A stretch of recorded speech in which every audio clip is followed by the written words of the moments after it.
Okay, and we are live. So, welcome to my channel. It is Crypto Professor Girl.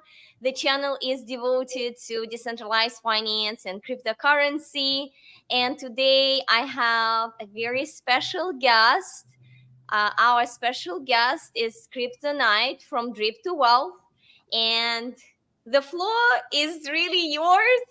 I thought maybe you can take a minute and introduce yourself. What do you mean they don't know me already?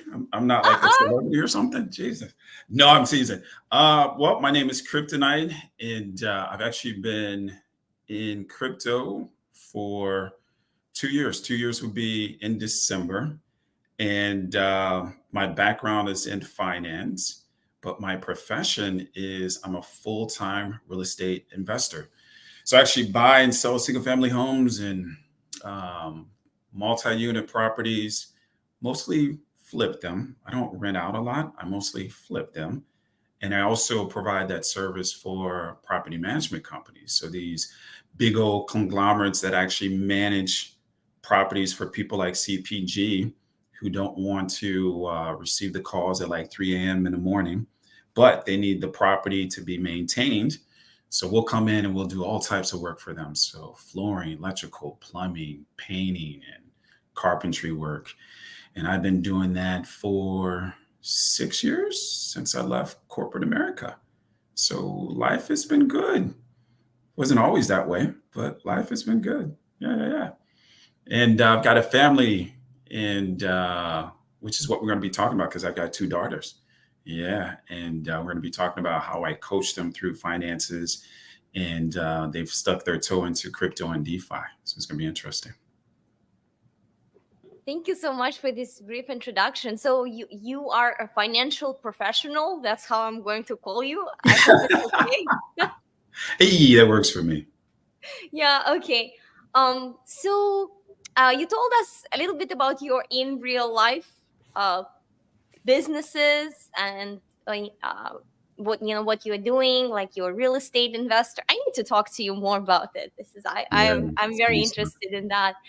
And But I just wanted to maybe ask you, how did you get into cryptocurrency and DeFi from real estate and corporate America? Yeah, it's a funny story. Like I think I've said this once before, but I was actually thinking about it again today. So I've got a nephew who introduced me to cryptocurrency back in had to be 2017, right? And he was only maybe 19 at the time, so he went away to college and had a relationship with some people that were investing in cryptocurrency. And he came back for spring break and he was like, Uncle KK, I want to tell you about this thing called Bitcoin. And can you imagine someone who's like 19 years old trying to explain Bitcoin to someone, especially when I'm half listening, because I'm listening to a 19-year-old, so I'm not really trusting the information. I love him to death, but I'm not trusting the information because he's struggling trying to explain it to me. So I said, look, nephew, because I always want to be encouraging when I talk to young adults. I said, look, nephew, find out more about it.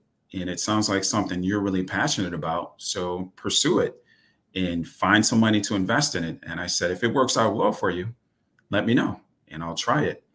So you fast forward to 2021, literally 2021.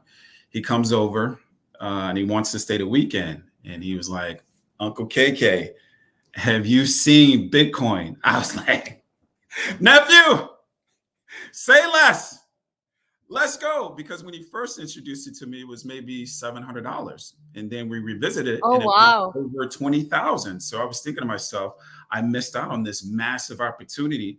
So I've got to learn more about this thing called crypto.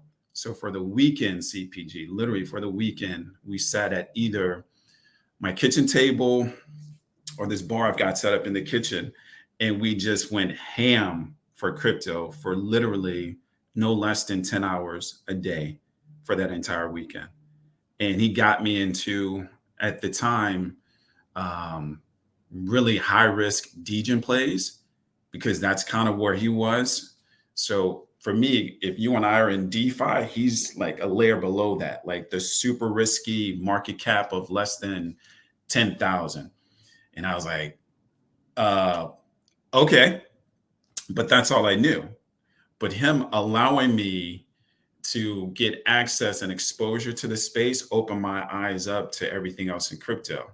So from there, I kind of dibbled and dabbled and found out stuff on my own. So that's kind of how I got started. Okay. Okay, great. And so when did it start? When did you get into DeFi? So literally, so if we met in August of 2021, I probably purchased my first crypto in September of 2021. Okay. And it And when was a token called FEG token, oh, FEG. interesting. Yeah, Okay. it was a high risk. Couldn't tell you much about it. It was a high risk degen play, very low market cap. I think I invested maybe 200 bucks initially, and then I put in another 1,000, and I was able to 5x that pretty quickly. So can you imagine your first crypto investment, you 5x it?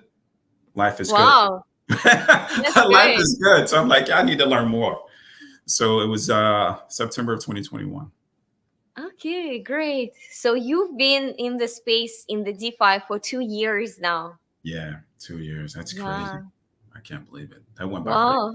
Yeah, that's long. I mean, I'm kind of similar to you in that sense because even though I got into crypto in 2017, like at the very end of Yeah, 2017, when Bitcoin was actually around 20,000, yeah. I have not gotten into DeFi until 2021.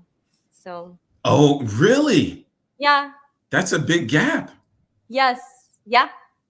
So what was it? Were you just risk averse? I Or maybe think someone that, just didn't explain the yeah, benefits to you at the time? What was it? That's a big yeah, gap. I think that I kind of was just in the, I didn't know that Yeah, you could do more things than just holding and buying and selling. I yeah, just thought that that's all you do.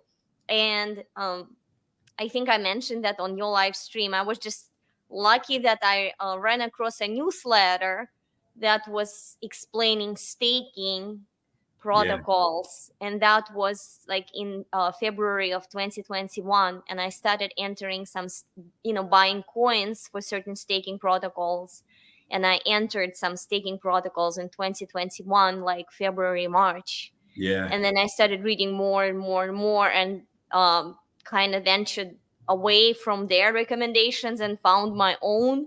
And I yeah. started doing my own things like in August and September of 2021. Got it. So you're right. We're right around the same time. Now, are Yes. you the type of person that learns best by doing? Meaning, like, you actually have to Yeah. put the money in and that's how you kind of figure things out? Or do you do a lot of research and understanding up front and then invest? I think it's both. Like Okay. for me, I think it was both, where I was trying to read and I was trying to put the money, and I was trying to read a little bit more and then putting money, more money. So it was kind of both ways. Like it was kind Right. of feeding, each one of those, like reading fed investing, and investing kind of prompted me to learn more. Yeah, for sure. For sure. So great. Well, thank you so much for sharing your journey. But I really wanted to talk to you about race. So our title for today, and we actually got, I think, our first uh, person on the stream here. It was raising women in DeFi. Yeah. So I was, I really wanted to ask you. So you did say that you have two daughters. Am Yeah. I correct? Mhm. Two daughters. Well, you're a proud father. Super lucky. Okay. No, I am super lucky. Like, as you can imagine, most dads desire a boy, right? To kind of follow in your sports footsteps. And it was funny because I didn't know what the birth of my first child was going to be. Like, we kept the sex pretty, we want to find out. It was going to be a secret to both me and my spouse at the time. So we were like, we don't know. We don't want to know what the sex is. So when she was delivering and the nurse was like, are you ready to know what the sex is? I'm thinking to myself, absolutely. And she was like, it's a girl. And I was like, okay, great. fantastic. So it was that moment of like, oh my God, it's not a boy. To like, yo, I've got a girl. This is going to be different. I'm interested to figure out what this is going to be like. In CPG, I'm telling you, it has been the best experience. It really has. I mean, because girls are just naturally nurturing, and they love their dads. And I really appreciate the fact that they're okay with spending time with their dad. And I make it a point to spend quality time with my girls. Most of the times they would tell you it's a little cringy because when we're in the car, I'm asking like the real life questions like, hey, how was your day? Right. And then they'll give me the normal answer like, it was good. I was like, well, fantastic. So tell me about your boyfriend, right? Just to shake it up a little bit. And then I get this weird response like, oh my God, Dad, we're about to have this conversation. Yeah. So put your seatbelt on. Let's get to it. Right. So it's been a fun experience. It's been different, but super fun. Okay, would you care sharing how old your daughters are? Yeah. So I've got one who's 21. She's a junior in college because she's on a 5-year program. And then I've got a senior in high school. Okay, great. So 21 and 17. 21 and 17. Yeah.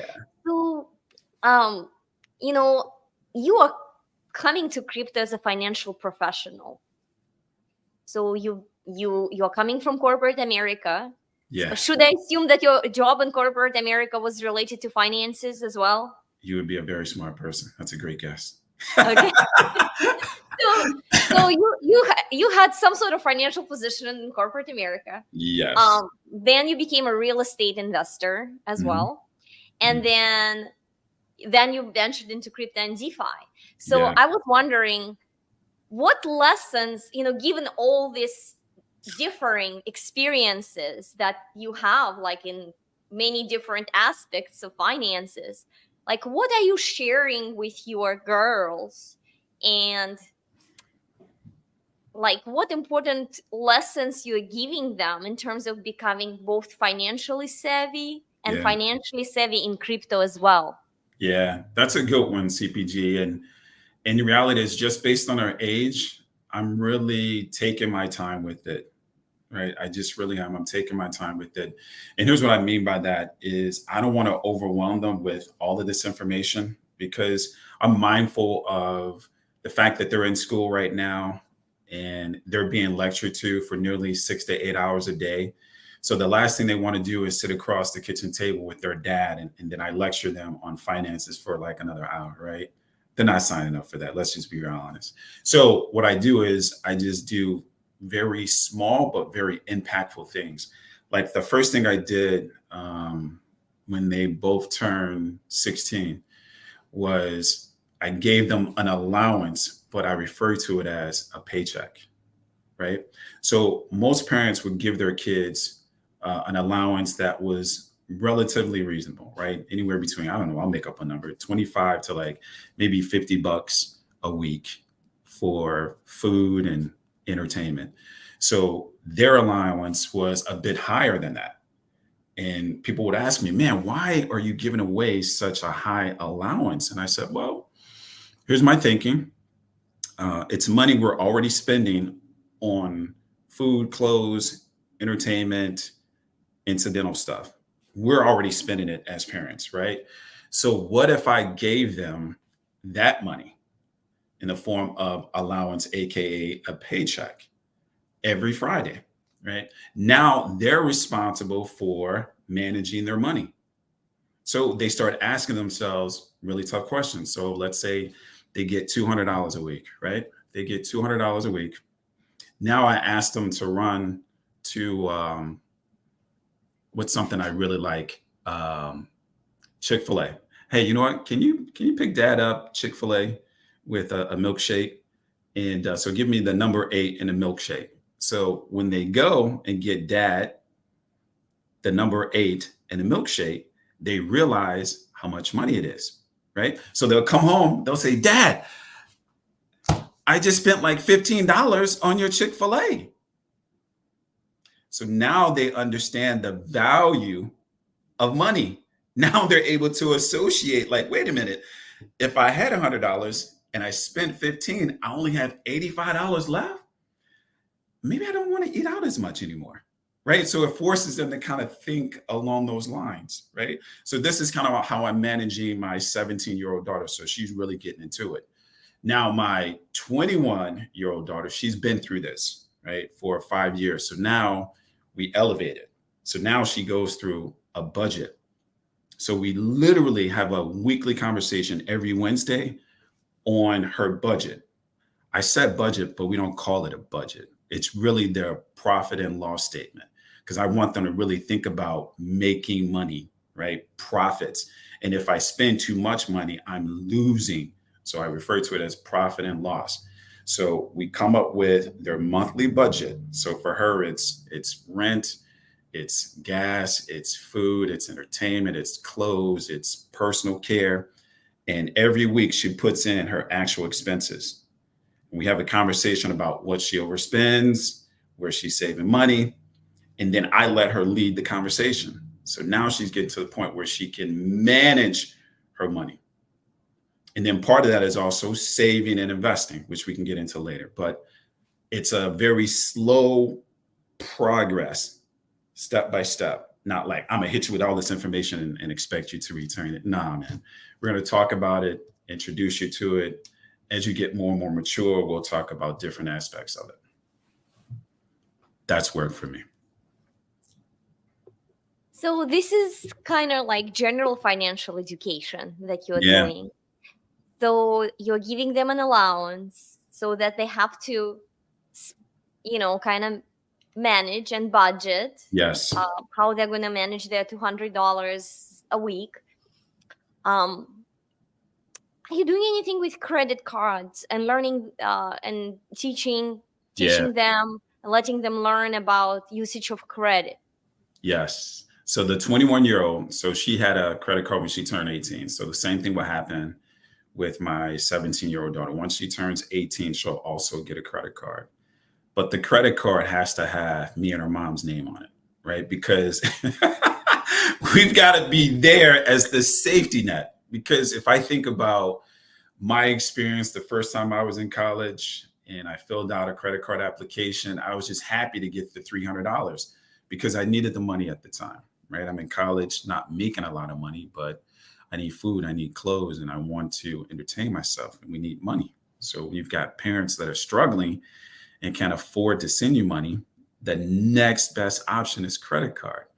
So because I got the credit card and I ran up the balance and they sent me a statement to make my monthly payment, I didn't make the monthly payment, right? But I didn't know what that really meant, CPG. I had no idea. Nobody really explained the consequences, right? They say, don't miss the payments, but they don't explain the consequences of missing the payment, which is your credit score gets lower.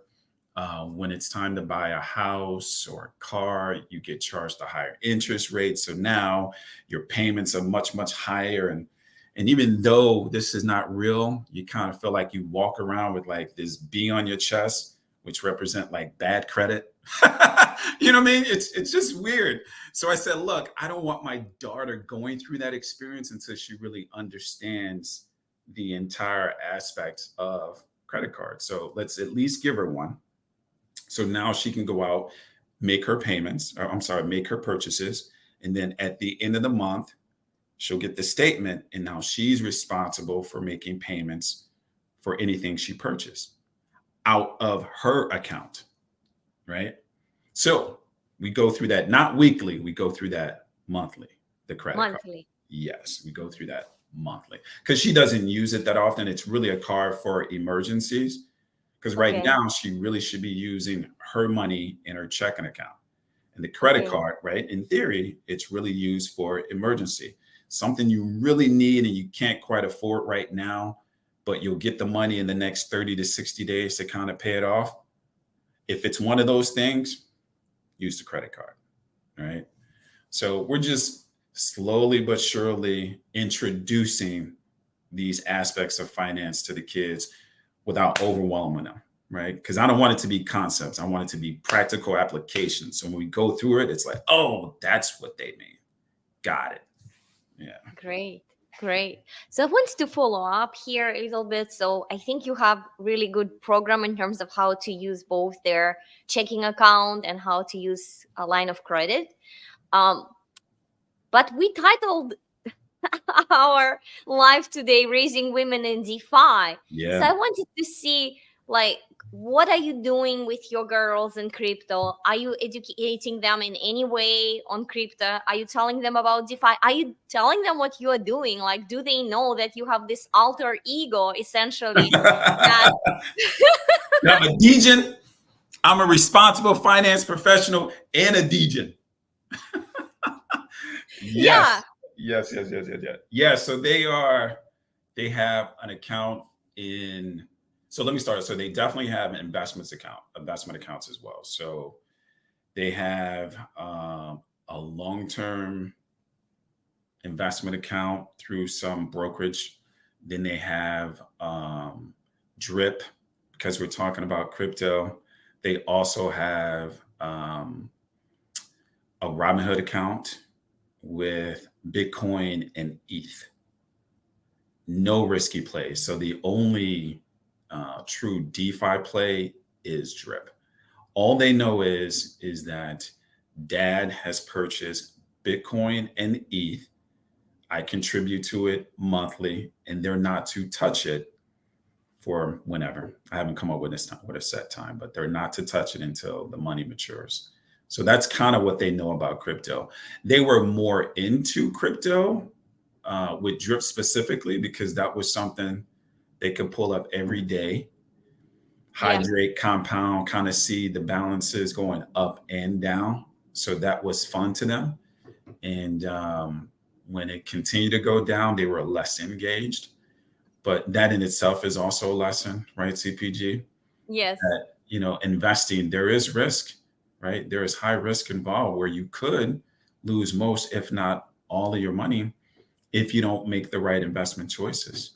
So that in yes, itself is also a lesson. that's good. That's Yeah. good. Yeah. I was talking to somebody else along the same lines. I was talking to someone else about just crypto in general and some of the big bets that we placed. And we wonder what it would be like had we been successful in all of those crypto experiences. Would we have been smarter, more savvier investors had we been successful right away? Because I In do think, everything. In yeah, everything, huh? in I think you everything. Yeah, yeah, but you want too much here to be yeah, successful in everything in right. crypto. Um, this is a really good question. Do you think do you well I think we're going to break this question into maybe three questions. Yeah, One, do you really think you can be successful in every single play in crypto? no. But that's how people make it sound, right, CPG? Because you hear stories, which is part of the other motivation with getting myself in there and then my girls. Like this is something I learned pretty quickly in crypto in general, that you could really do extremely well if you make the right crypto choices. You literally could. Like, what other asset class in the real world can you invest, a few $100s and turn that into thousands of dollars, right? What other real world assets where you can double, 3x, 5x, 10x your investment? Not many. And I'm in real estate and we're talking like big dollars. And it's probably rare that I double my initial investment. Really? Extremely rare, right? Really I rare. I Okay. I win when I get 50% back, right? That's a massive win for me. So Yeah. And doubling, you have to wait. You have to yeah, wait in real estate, right? I mean, totally. for massive appreciation, you have to wait.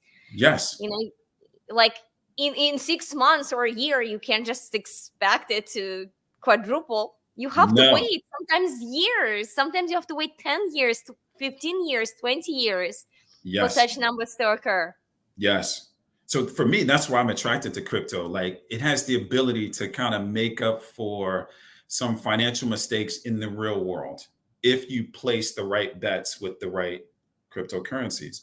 So for me, it's just important that my kids have access to both worlds, right? Because we play in this world and we kind of know what that's going to get you, CPG. There's been enough examples of how well you will live out your life financially by following this 30-year program, right? Of investing in 401ks and annuities. You literally have to work your butt off for 20, 25, 30 years just to have some security. Maybe not even live the life that you want, but just have some security, right? And I want them to have access to other investments like crypto because crypto allows you to accelerate that whole process. When I say accelerate it, it cuts off potentially half, if not a third of the time to maybe make very similar income with something as simple as Bitcoin, Ethereum, BNB, and some of the other top tier cryptocurrencies. So I want them to have a life less stressful, more fruitful than mine. And crypto presents that opportunity. That's great. That's great. So let me ask you, kind of follow up again on this question.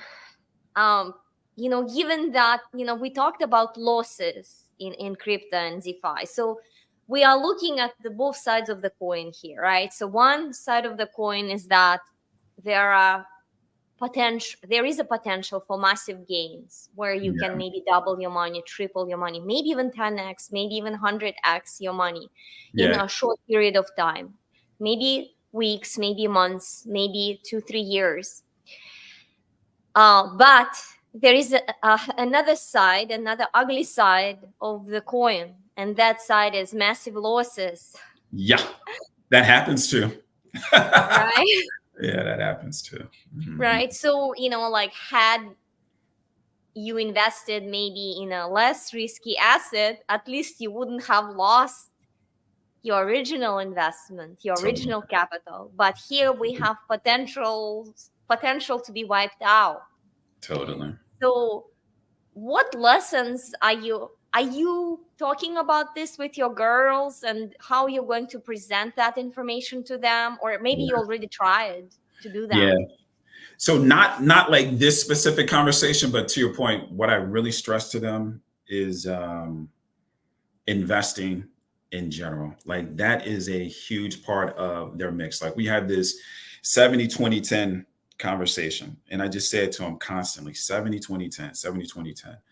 So 70% of that is to cover 70% of your income is to cover your living expenses, right? So rent, mortgage, food, utilities, auto. 20%, which for me is a big number, 20% of that should be investing, right? So when I say investing, they now realize that investing involves risk, right? And that risk really translates into potential of losing real money. So we have those types of conversations. And then one of the investments that we were in, they were able to see that. So now they understand, like, oh, so I put in this much money and now it's this much money. Yes, that's what happens when you invest, right? But you need to invest because you can't save yourself to the lifestyle that you really want. So the other 10% is for savings. So that stuff is for emergencies, right? Repairs. Someone wants to borrow money and you've got some money liquid sitting somewhere. It's accessible. But I want you guys to play in this field called investing. So we're going to set aside a certain amount of money. We know that we could lose it, but if we invest smartly in the right assets, we can make a lot of money, right? So those are the types of conversations that I have with them, right? So it's investing, it involves risk. You could lose your principal. Have you shown them your losses? 1,000%. They Okay. tease me about it all the time. They do. Yeah, they tease me about it all the time. They're like, Dad, aren't you a finance professional? I was like, yeah, I'm a finance professional, but I'm also a human being. So sometimes you invest with your emotions and you forget how smart you are, right? Like that was a lesson Yeah. that I learned. Despite my education, I invested with my emotions and not with my brain, right? So I'm able to have those types of conversations with them. Do they get it now? Or they have listening? Probably. But you know how it works, CPG. It's all about planting seeds, right? It just is. Right now, I'm just kind of planting seeds. And I'm hoping, over the years, they give dad an opportunity to continue to water these seeds and become very independent, confident investors. But my job is just to plant the seeds. So if it's not in 2023, it may be in 2033 where they connect all the dots, right? So that's all I'm doing right now, just kind of planting seeds. Yeah. That's great. That's great. So they are holding some Ether and some Yep. BTC. You And some created the BTC. Robinhood account for them, Yep. right? They also had some small DeFi accounts, from what I'm hearing, right? They They range had drip. drip accounts. Yeah. So are you trying to get them into any other protocols, into any other, like, are they doing any farms? Are they doing, or is it just drip? And let me ask you this. If it's just drip, have you told them about changes in drip and like what's happening? Are you educating them on the evolvement of the ecosystem? No. so so to your point, CPG, here's where I'm at with it. I'm just being real honest, right? We're having a conversation. It's just you and me talking. So to answer your question, am I going to continue to invest in crypto on their behalf and then expect them to follow suit? Yes. However, I'm actually going to allow them to kind of play in what I would consider more stable coins, where we take Okay. more of a long term approach, right? Because they're young, right? So for me, it's all about preserving their capital. And in order to preserve your capital, you probably want to play in a less risky space within DeFi. Like crypto and DeFi are already pretty risky, but then there's levels to this thing, right? And Yes. then DeFi is at the highest level of risk. So why would I want them to play in that space too long? Because they've already experienced loss. When you lose, you become disinterested. You know what I mean? Yes. You're no Yes. longer motivated to want to look at your account every day. You know what Yes. I mean? So I don't want them to feel that way about crypto. So Okay. I need to kind of shift their sentiment and put them in something a bit more stable that has the potential to grow over time. So for me, it's more stable coins. So more specifically, we'll load up on Bitcoin, ETH, BNB, and I'll probably play around with something else. But right now, they'll continue to DCA into those things. Those Then, three. yeah, for Okay. sure, for sure. Because, like I said, it's all about preserving their capital and then the highest likelihood of success. So, stable coins allows them to do that.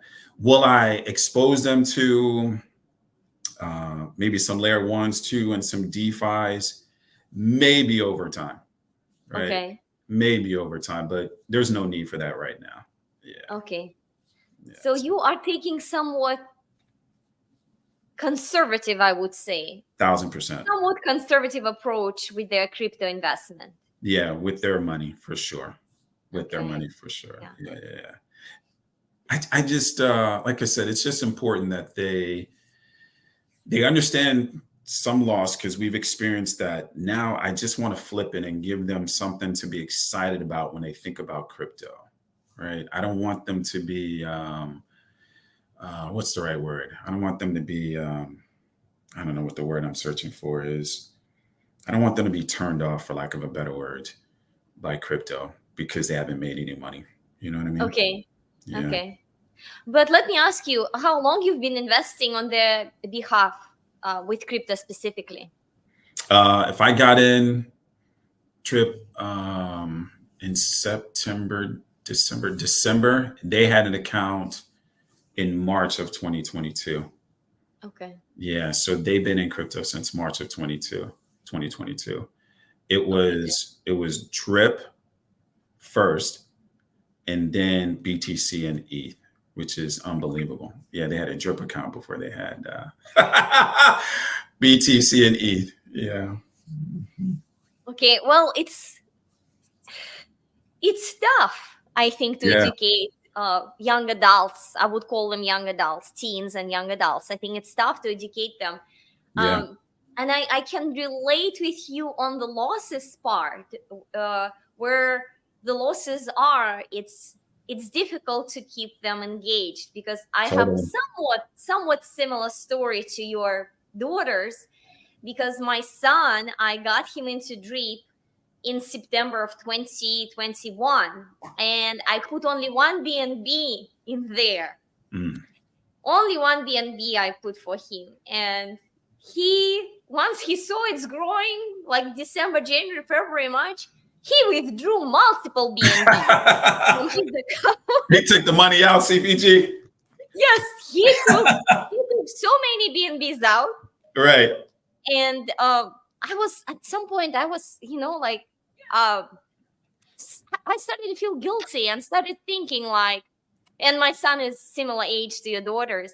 Yeah. And I started thinking like, I don't know, maybe I'm actually teaching him some negative behaviors. Maybe I'm, Mm. showing him that the money just can be made from thin air in Right. masses, because Right. it's Right. like you put one BNB and you withdrew like 10. Yes. And, I started having like second thoughts about Yeah. it at that point.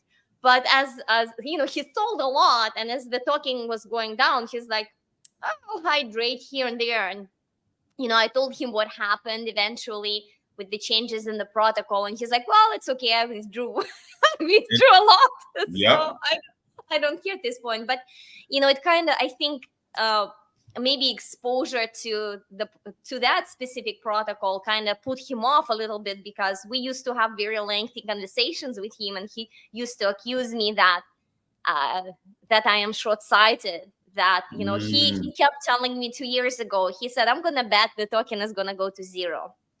I'm gonna bet it's gonna go to 1 cent. And I used to argue with him Right. about it. And now he's just going all around so happy, because he's like, I told you it's I, gonna go to I 1 cent. told I you told so. you it's gonna Yeah. go to two I told cents. you. Oh God. So See, that's what I mean. I thought about that. Like, what happens if we were successful initially? What lessons are learned when you're successful? You know what I mean? Like, I really had to stop and think about that. Like, man, if everything, I'm obviously exaggerating my point a little bit, but if most of everything we invested in did extremely well, would you become a savvier investor? Because there's a lot no, of luck involved, right? no, you wouldn't. No You way. wouldn't. No way. That's what I'm saying. These lessons that we're taking right now during this bear market is important for us to really get to the point in the next cycle where we become rich, and then you add to the experiences that we've had for the following cycle. So now we move from like rich to wealthy because we've had all of these lessons because of these losses that we've taken. Right. So on one hand, I'm kind of grateful for them. Can you That's actually good. say that? Like losing money, you're actually grateful for the lessons, because it's only going to make you a more savvier, smarter investor, right? You're gonna have an exit strategy even before you invest in the crypto. Yes, How about I that? agree with you. Like before I I even agree with start, like when do I get out? Right? How much do I put in? Like you're gonna be thinking about those things, you. right? So Yeah, I agree. So yeah. would I want the multiple X's? Of course, yeah, of course. But it didn't play out that way. CPG, it didn't play out that way. Yeah. Yeah. Well, Lady I Mania, think it's, Ants Girl, Mo. oh my goodness, people are commenting, and sorry I'm guys. just kidding. Okay, I'm gonna show some comments here. I don't People, know what I'm looking at. yay! So Lady Mania and Anne's girl came. Thank you so much, You're guys. my Really favorite appreciate. interviewers. Life is good. Yeah, Thanks, Ants Girl. You're the best. thank you so much to both Lady Mania and Anne's girl. They are very supportive of women in DeFi and raising women in DeFi. Didn't Ants Girl just have a birthday? I thought I read that today. Yes, yeah, Ants we Girl, can happy belated congratulate her. birthday. What's that, CPG? No, I'm saying we can congratulate her. Yes, happy birthday, Ants Girl. Mm. 222 is. Wow, look Yeah. at this. Yep. It happens. Yeah. Look at this. I'm telling. Wow. We're gonna learn from all of this stuff. That's the whole point. We're right where we need to be.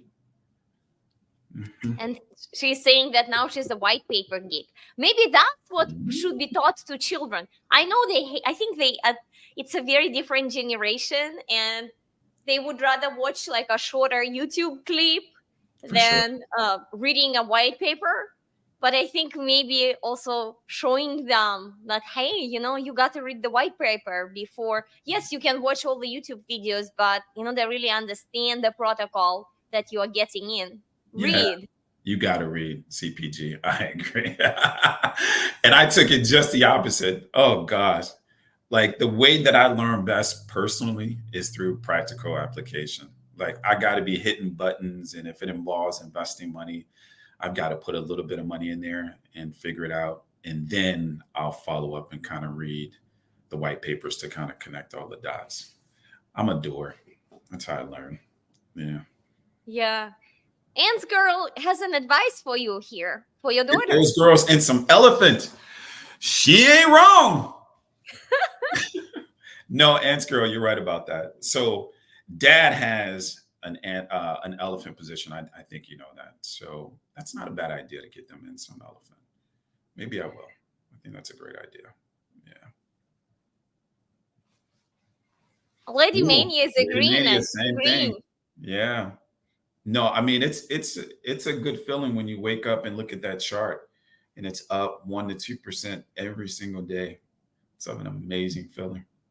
Yeah. Yeah, I remember like you said that you felt that maybe with some of the previous protocols, your daughters saw a, a downline trend and they didn't, that maybe took away some of the excitement for DeFi Sure. and crypto. So maybe you can start showing other charts. Yeah, I will. And you know what? I've actually been struggling with that a little bit. Can we be honest? Right? We're talking again. Like when I invested in crypto, CPG, to be real honest with you, I never really talked too much about having friends and family invest in my projects because I'm always concerned about something not going very well. And all of a sudden, it changes the dynamic of our relationship, right? Because at the end of the day, nobody really takes full accountability for their decisions. They're always looking for someone to kind of point the finger at. So if I get you involved in one of my real estate projects and it doesn't go well, you're going to blame this guy right here, right? You're going to blame me. However, in crypto, I felt so strongly about a specific investment. I got a lot of people into it, right? Like a lot of people. And they got in because they trust the source. Again, this guy right here, right? They trust the source. So, because of the equity and my trust, they got in and it didn't do well, right? So, I'm aware of that. So, I'm very cautious about suggesting other investments, specifically in crypto, even though I know there are some that are better than others. There's still Yes, this massive reservation about pulling them in, right? yes, I So understand. I don't know what to do, right? I understand. Yeah, I think you might be suffering a little bit here from post traumatic stress disorder, in the yeah, sense that if you have personally a negative experience with something, right on that, girl. um, and it might be difficult to overcome it and kind of proceed. So maybe you pulled some family members and friends and they didn't do so well, including maybe your daughter's accounts, right? Yeah, They didn't do so well. Now you're apprehensive about introducing them to other things in crypto and DeFi because you feel like, what if it happens again? yes, And I will feel personal responsibility for this. yes. Which is why there is like, maybe, and this is again what I've thought about. I was like, it's gonna come up, right? So maybe not necessarily proactively seek engagement, but when the conversation pops up, because it will, just tell them about your experience. And then if there's a natural desire to want to learn more, then point them to YouTube videos and white papers and Twitter. And based on their own research, they want to find out more and maybe want to get involved, then I help them do that. Right? Does that make sense? But it's really Yes. about a normal, organic conversation about how are things going in kryptonite. Yes. I'm okay with that. Does that make sense? Yeah. Yes, yes.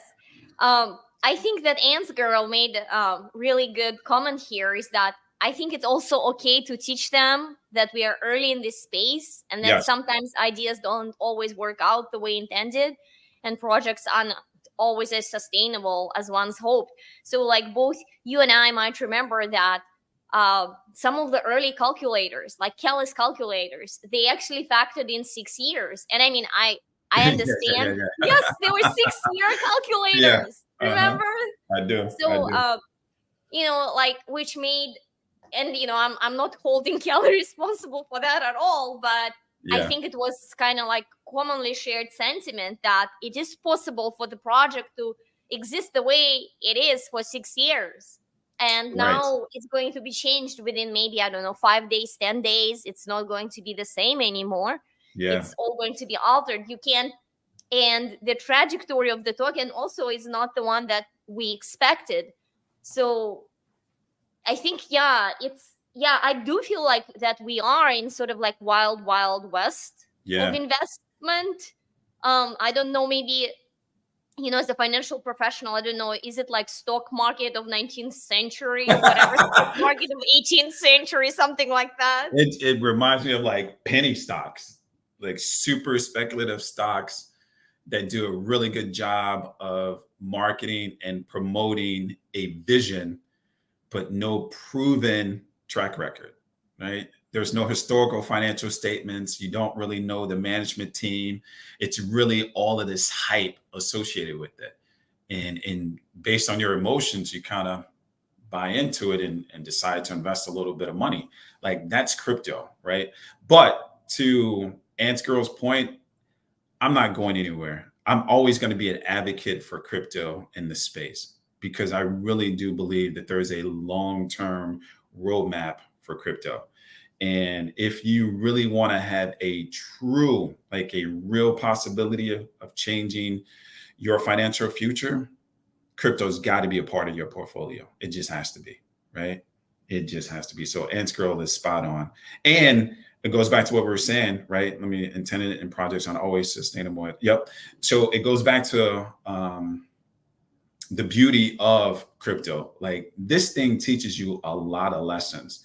Like you really have some self reflecting around your core principles. Like when I got into this space, I was really grounded as an individual because I had to be in a very corporate setting. And there were certain principles that you look for within your team and your leadership, right? And it was all about honesty, integrity, and transparency and accountability, not to, your boss, but to your team, right? And there were certain expectations that you were expected to kind of bring, right? When you're part of a team, there's certain skill sets you're expected to bring to this team, right? You're expected to contribute. And because I grew up in a very competitive environment in this Fortune 500 company, you brought your best self to all of these meetings because we were all from these high tier universities and colleges. And you didn't want to be that person that didn't bring your best self to work, right? So you were competing to be this all star. So when I got into DeFi, going back to this wild, wild west philosophy, I was thinking, well, they don't operate with the same rules. There's supposed to be a little bit of chaos in this space. That's the draw, right? That's the magnetism around this whole thing. So all that stuff you learn, just throw that stuff out the door. And I got that message from people that were in the space, right? It wasn't something that I learned. It was something I adopted just being in the space. And I Yeah. realized that was a horrible mistake, right? Why would I leave my core principles behind? My core principles guide me personally and professionally, right? They keep me safe, right? They provide for my family. They help me maintain my wealth. So why would I leave those principles behind when I go into this space? That's silly. Yeah. So if I have I certain like that. expectations around I people, like I'm that. going to carry it into the space. Yeah, it's just weird. It was just weird for me. But again, Yeah. we had to go It's through a good that. lesson. LD in the building. Ah, I think LD he is is. there. Yeah, I'm just running. Let's see. We see Okay, let me. Oh yes. Yeah, Ants Girl, Thank you basically, so we're much. investing in startups. Yeah, thank That's you how for both Mo and LD and Ants Girl and Lady Mania. man, we got an all-star cast in here. And that brings me to, I know we're all over the place, but LD. So you asked me um, what else would I get involved in? Aside money for this fund that I have, where there's a collection of young adults, right? And we wanted to teach them, the aspects of investing. So they have to contribute like $25 a month into this fund. And that fund grew to a certain amount, and we were looking for something to do with it. Remember, I said what's most important to me is preserving the capital for these young adults. So I need to invest in something that was stable, right? Something that would appreciate in value, and invest it with someone that I trusted, right? Therein lies brick by brick crypto, right? So I took this large sum of money and invested it in brick by brick crypto. And you know Wow, what? shout out to Shout LD out to my guy and LG in the building.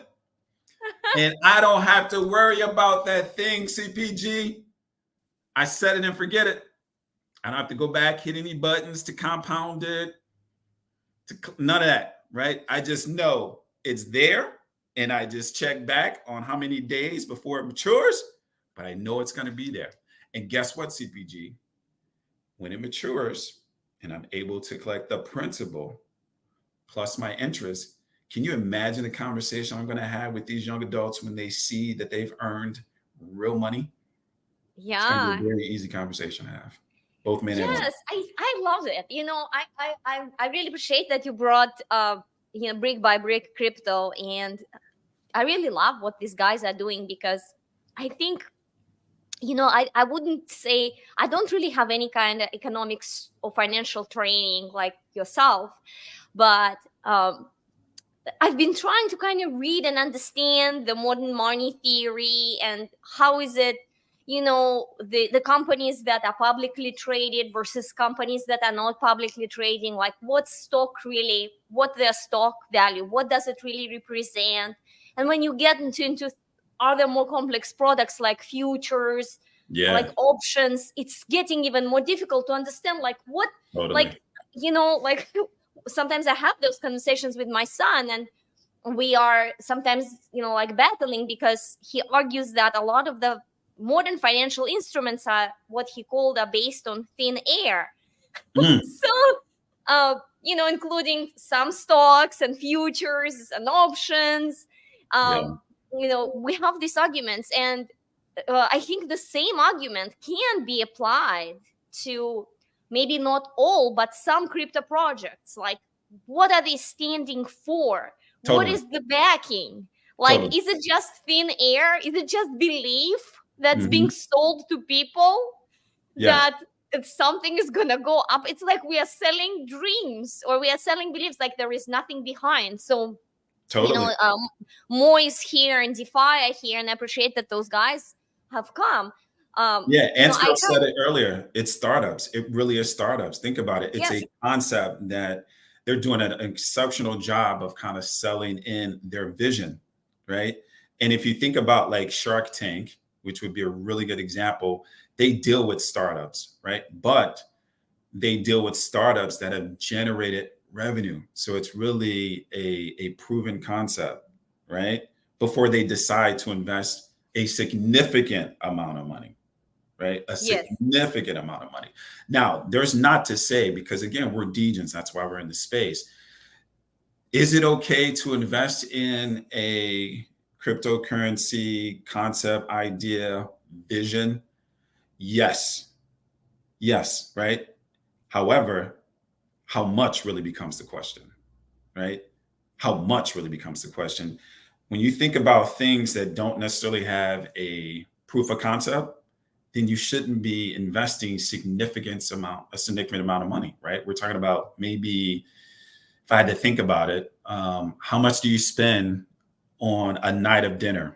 How much do you spend going out for the month, right? That's disposable income, right? If that goes away, then you don't go out for the month, right? Maybe that's Yes. something you invest in, something highly speculative without a proven concept, right? Yes. But if they've proven themselves and you have the right dev, you have the right team, and you have sustainability, and you have safety, and you have months behind it, then you can ratchet up how much you want to invest, right? So because we're Degen, we got to be willing to play with all of these cryptos. It's just be smart Yes, how much, absolutely. you know? Yeah. Yeah, but how much? And also, I think that again, I was going to bring the issue of utility, and so You're I right, think that, LD. yeah. These young adults are going to be spoiled, my man. Hey, because you're making us money. Real money. I appreciate you. But the thing is, what I think is different about LD project is that it's integration of real life asset with Yes. crypto, and it has massive utility. So I think a lot of crypto projects, even though sometimes they have really good ideas behind them or promise perhaps really good future Yeah. utilities, they lack in utility. And I Yes. think that's I think this is going to be the next step. And personally, for me, maybe even for you, finding projects that have utility, and if they have integration with real life asset, that's even better. I agree. That's a win, CPG. I totally agree. That's a win. That's a win. Tainan here, I'm not sure, I'm Tainan, hey, how are you? No, you're a legend. Yes, you are. You are a legend. Love you, KK. Hey, love you more, DeFi. DeFi strategy, LD. You guys have got me amped up, man. And it's only Monday. Life is good. Mo's yeah. got a project too. Mo's got the executive NFT, right? Yeah, CPG. my son is the same age as Crypto Nights girls. He's in college, but he's extremely argumentative young adult who has very strong opinions about life and crypto and finances. So You it's mean really your tough young sometimes. adult knows it all? Yes, Yeah, of yes, course. I thought yes. we all knew it all at like 21, 22. I thought we knew everything, and we realized we don't know much of anything, but we thought we did. Yeah, we thought we did. LZ brought up a really good point here. Where the profits are coming from? The first question you need to ask in To do crypto projects. I'm assuming that DeFi's a DeFi strategy is referring. Where are the profits coming from? This is the Yeah, first. So maybe that's the example we should be giving to our children. And I told my son that yes, maybe some projects have failed, but I think we still have hope. And if we see more and more utilities, if we see more and more integration of crypto and real world, I think that we are going to win as a space. I've been arguing. I gave him the brick by a brick crypto example. And I said, look what these guys are doing. These are real houses that are being built in Argentina. yeah, These are real houses that are being remodeled in New York. So yes. we are getting profits from people flipping those houses, from selling those houses. They're not coming from out of the thin air. No, but he's right though. But again, it goes back to, we're just so early. It's going to evolve over time, and so are we as investors, right? Because again, we're going to know which questions to ask this time, right? So because here's the other thing that I pointed out to someone else before. Think about it this way, and I'll just use my own example. And I'm glad that the people are on here too, because this speaks to them as well. Uh, when we got into this space, there were a handful of devs in a very small community with like-minded people that were committed to the future of cryptocurrency, and they were leveraging each other's expertise in real life skills to kind of grow and foster their community, right? So you go from a crypto project that had like maybe 1,000 members to 4 years later, now they have members like CPG, Ants Girl, Lady Mania, LD, is it Tina and Mo and myself. And now we're bringing all of our skills, expertise to this space and forcing it to evolve, right? Just by our contribution, right? Just by us being a part of the community and creating new drip chats and having this conversation live and having Twitter spaces and then LD and Mo creating their own crypto projects. We are forcing this space to evolve just by participating. And we're going to drive in new eyeballs and they're going to look at our example and say, hey, I like what they've done. How can I level that up? Right? Because the expectations are that we need to be transparent. We need to have utility. We need to ask the question where profit comes from. We need to foster this amazing community. So we need to do all of those things. But to separate ourselves from the OGs, what more can we add to level it up? So the space is going to continue to progress.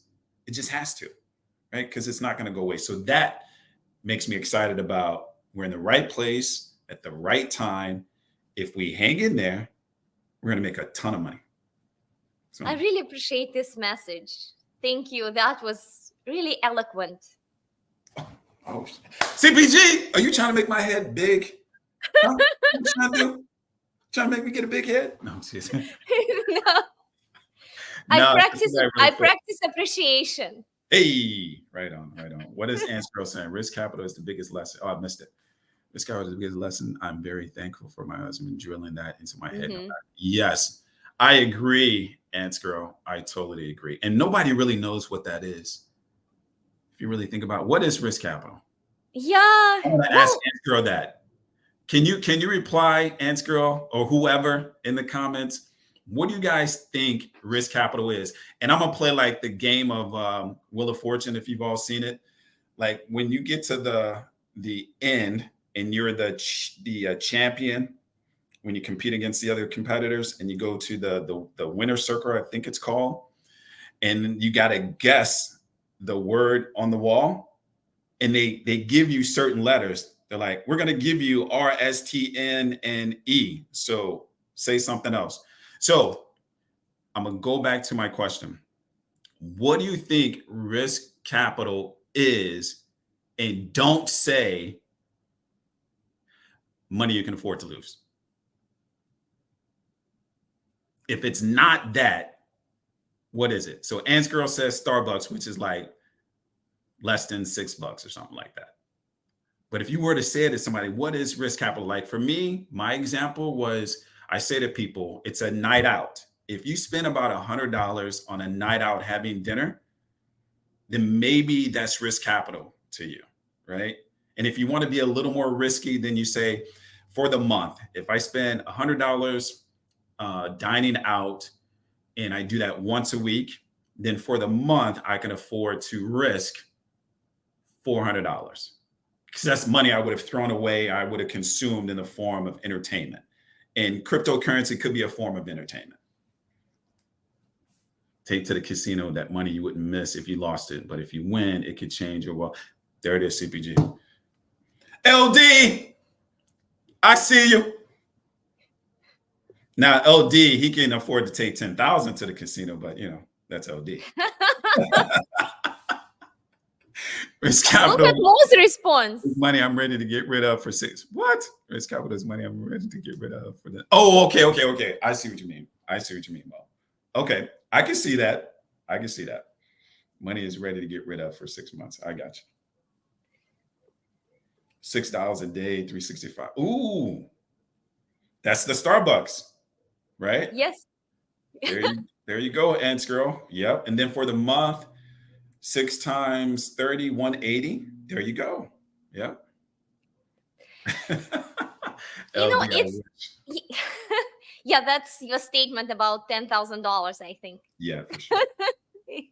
So in terms of the risk capital, so as a financial professional, coming from corporate America, coming from, investing into real estate business, do you think there are like degrees in risk capital? Meaning that like you can have a risk capital overall, but some of it can be riskier than others, like allocation of your risk capital. For So sure. like you can maybe allocate some money to like pre-IPOs from the risk capital, or some which risk is still risky but might be a little bit less riskier than DeFi. For sure. um, and maybe some of that risk capital could be uh, real estate, like in emerging markets, what you and I have been talking about, right?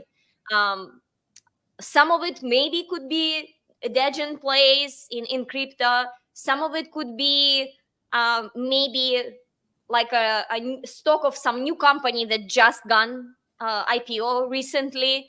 So is there some degree like of this risk capital and Yeah. allocation of risk capital? Yeah. Like the range that keeps coming to my mind, CPG, is like 5 to 10%. So if I go back to my example where I say 70, 20, 10, right? So 70% of your take home covers your household expenses. And now I'm on the 20%, which I'm saying is investing. So that 20% for investing should include some long term investments, some IRA, some annuity, real estate, some other equities like stocks, maybe even investing in yourself in terms of like education.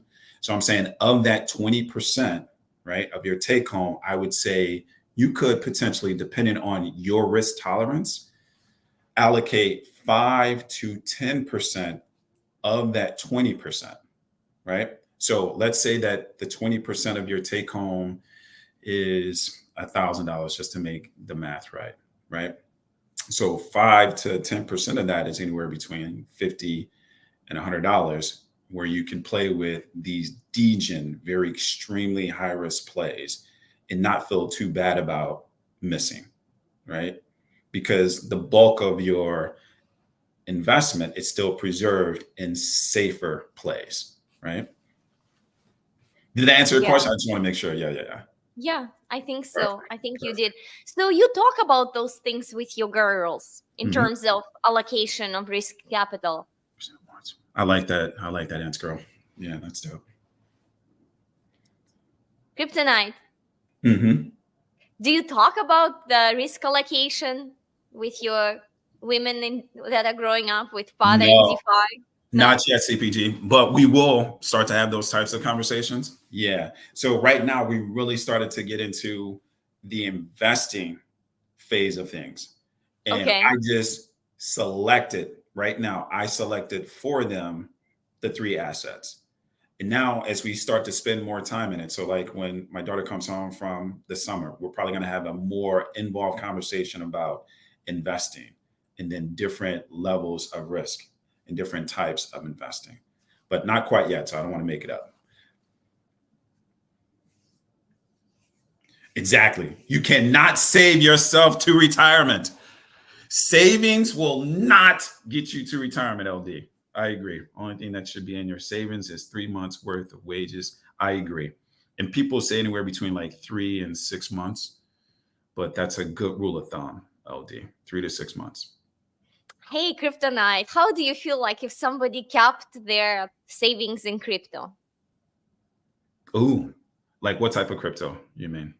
Um, More stable ones like BTC, Ether, maybe some BNBs. Would it be horrible if a person had very low liquidity in cash? I think so for your savings. Because for me, when I think about my savings, it really is the emergency money, the money that I need liquid for the moment, right? I'm not really trying to make a ton of money. I just need the cash liquid. So if I put it in an investment, regardless of the risk, there's volatility, right? And there's potential that my capital will not be preserved. And that's not the point. So if I put in 10, I at least need 10 back plus whatever interest I'm going to be earning. So I would not necessarily put my savings in an investment vehicle that has volatility. I wouldn't do that. Okay. I guess that's your answer to the Ants girl's Yeah. comment that she said that her savings are blue chips. Yeah. Yeah. Yeah. Yep. Okay. Yep. And it's going to be Yeah. different for everybody. But the way that I think about it, I need my savings liquid because remember, I'm not using my savings as an investment. It is strictly liquidity in the case of an emergency. If the Okay. car breaks down, if there's a major repair at the house with your HVAC, right? If someone unfortunately loses their job, I need to get access to that cash. And I can't have it less than the 10,000 I put in. Because what Okay. you can't predict is the timing of this unfortunate circumstance, right? We don't know when. Mm-hmm. So if you put it in a stock as an example, and you started with 10 and you need it tomorrow and it's now down to 8,500 in a crisis, at $1,500 less, it's a big deal, right? It's a big deal. Yeah. So you would advocate that uh, even though we are all very much DeFi and crypto enthusiasts, so you do advocate that, for educational purposes again, that people do have savings accounts in actual fiat. That's the way I'm interpreting your statement. Correct. Yep. And it's just for liquidity purposes. Yeah. If you say investing, then it's like, why would I do that? Because that doesn't make any sense. And I'm like, you're 1,000% right, because it's less than 1% when you can invest in something else and make 10 times that number. But we said invest and savings, those are two different words, right? Yes. So you can't commingle them. It's two different words. Okay. Yeah. I think this is financial professional that's currently speaking, not kryptonite. Hey, I'm just speaking my truth. That's all I'm doing. Speaking my truth. Yeah. Yeah. Okay, so LD here had an interesting comment. You The rest of doggone the right. money needs to be working. It has to be working for you. And this is something that's going to drive people crazy. But I think for anybody who's doing anything in like 401ks, I think everyone knows at this point you want to put in the maximum amount in which they match. And then the rest, to LD's point, you want that money working for you. And you just want to be smart about where you put that money, right? Don't overfund your 401k. Have more flexibility on where you want to put your money, not the list of options they give you, which is pretty small, and comes with fees. You can invest it in brick by brick or the blue chips that Ants Girls was talking about, right? If your cup broke down. Doesn't take BTC as a form of payment, KK. You're right about that, baby.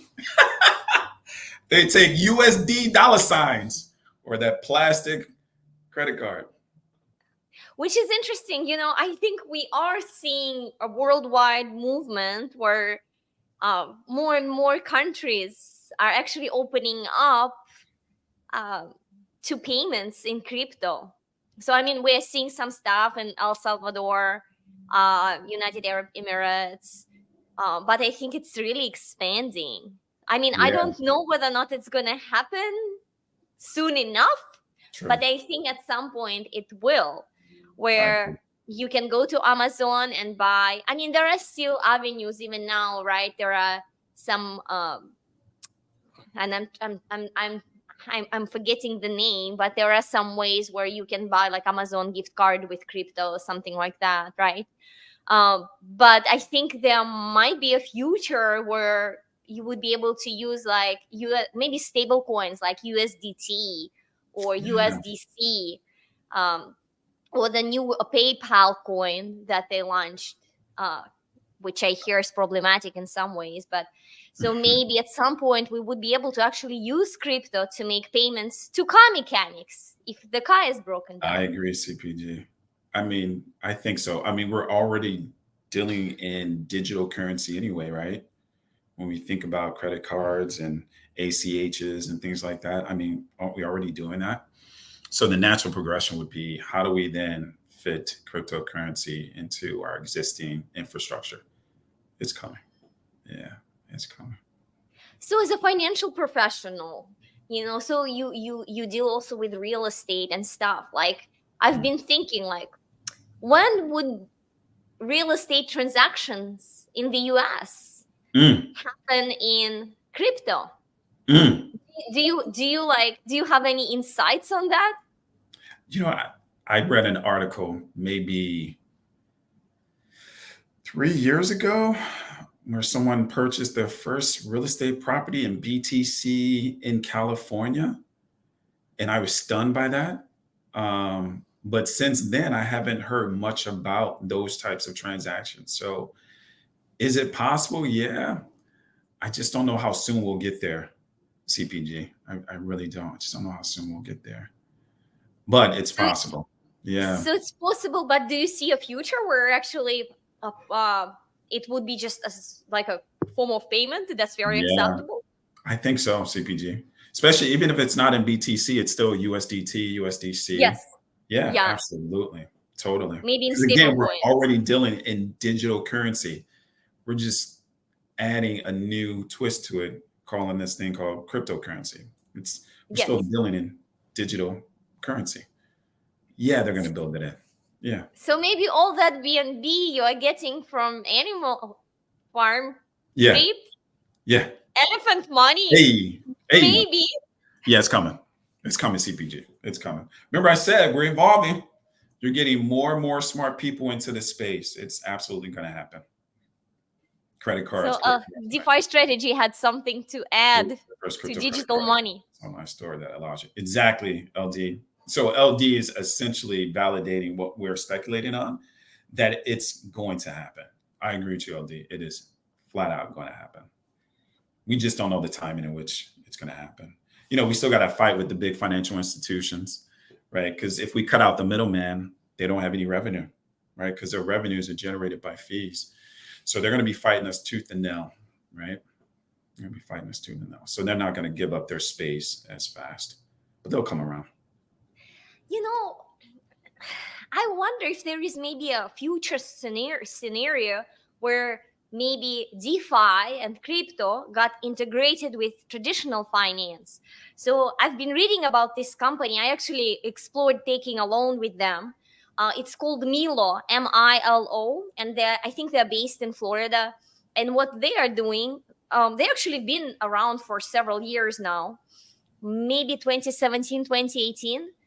And what they're doing, very interesting. So they are giving people mortgages for properties using crypto as a collateral. Oh, really? So yes, That's yeah, pretty cool. using so you're putting crypto as a collateral, and you get they don't take any type of crypto. Yeah. It's limited. I think it's like maybe BTC, Ether, and USDT, something like that. Hmm. But it's a starting point. So Yeah. I wonder if like instead of taking like a home equity loan or traditional mortgage, at some point you could come to your bank and say like, hey, I have that much in BTC, I'm putting this as a collateral I, to take a loan. I hope they do, CPG. I really do.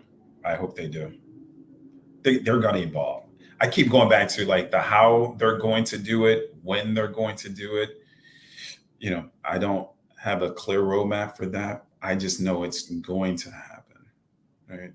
It's going to happen. Yeah, So do you think that maybe our children will witness? 1,000%.